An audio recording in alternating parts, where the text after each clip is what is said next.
22:6, train up a child in the way he should go, and when he is old, he will not depart from it.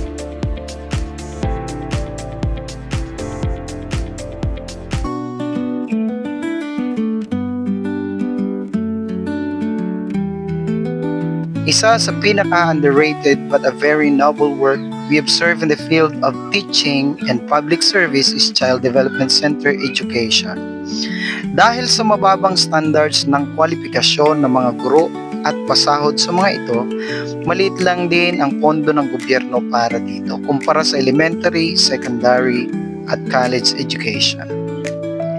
Dito nagsisimula ang pinakamahirap ngunit isa sa pinakamahalagang bahagi ng edukasyon ng mga bata sa larangan ng academic, social, spiritual, and environmental. Dito sila sinisimulang turuan kung paano makihalubilo sa ibang mga bata at mga tao sa labas ng kanilang tahanan. Dito rin sila nagsisimulang matutong magsulat ng kanilang pangalan, magbasa ng abakada, at magbilang. Dito rin pinaiigting ang kabutihang asal, kalinisan, environmental, physical at spiritual para may pamuhay nila ang mga ito sa loob ng kanilang tahanan at sa pamayanan. Ito ay nagsisilbing pangalawang tahanan nila. Ang Child Development Center sa Pilipinas ay programa ng gobyerno para sa mamamayang Pilipino sa mga bata mula edad 3 hanggang 5 taong gulang. Hindi ito mandatory ngunit talagang kailangan at mahalagang bahagi ng edukasyon. Meron ito sa mga public at private schools sa buong bansa. Ang mga magulang sa ating bansa sa lahat ng lugar o dako ng Pilipinas ay hinihikayat ng ating gobyerno sa pamamagitan ng mga child development workers na pag-aralin nila ang kanilang mga anak sa child development centers. Karamihan ay sa public, kunti lang ang sa pribadong mga child development centers dahil may kamahalan magpaaral dito. May malaking advantage sa mga private CDCs sa larangan ng academic dahil natututukan sila na maayos ang kanilang mga guro dahil sa kukunting bilang ng mga mag-aaral na nag-i-enroll dito.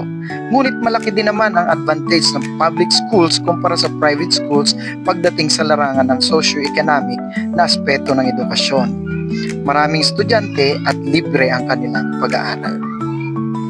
Bawat guro alinman sa public o private child development centers ay may malaking papel at responsibilidad sa larangan ng pagtuturo. Kailangan dito ang tiyaga, pasensya at pagmamahal sa mga bata. Kailangan siya ay may sapat na kaalaman sa kanyang pagtuturo sa lahat ng aspeto sa academic, socio-economic, physical, mental, spiritual, environmental, sports, and health education. They are willing and pursuing to learn more and accurate ways of teaching and child development skills para sa kanyang mga mag-aaral. Sa aking obserbasyon at opinyon sa lahat ng aspeto ng buhay ng bawat isang tao, malaking bahagi ng ating pagkataong bawat pasimula sa anumang larangan.